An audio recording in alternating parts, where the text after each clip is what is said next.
Mayor Kevin Faulconer and city street crews stopped by this University Heights neighborhood on Wednesday to show off that the city is fixing streets at a historic pace. They say in the last fiscal year, city crews filled nearly 49,000 potholes, much more than the 32,000 a year the city averaged in the past. We have the budget for the extended crews on nights and on weekends. It's working. We're continuing on the overall street repair.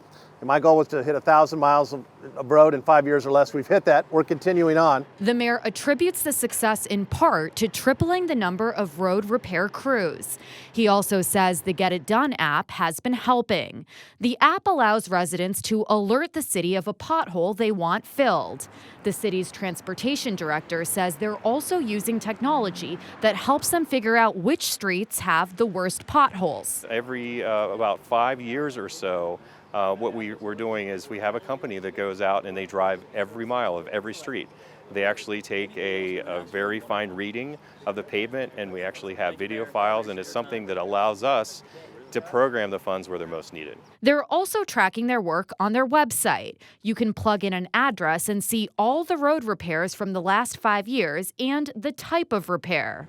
The mayor says the city is trying to be more proactive to maintain good street conditions into the future. Part of why we're doing not just slurry seal, but asphalt overlay, so fixing the entire street. That's how you actually do the right thing for the future, so you're not constantly in this cycle. When done right, that street should last, 7 years before you have to come back and slurry seal it again.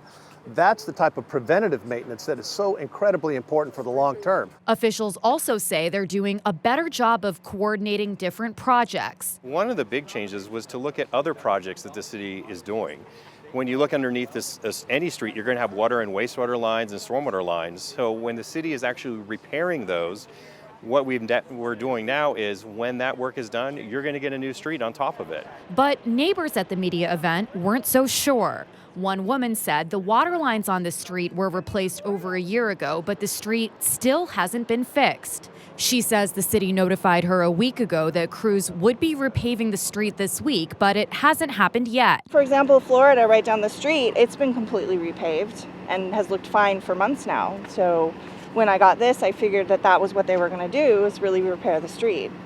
So anyways, I'm just wondering what's happening.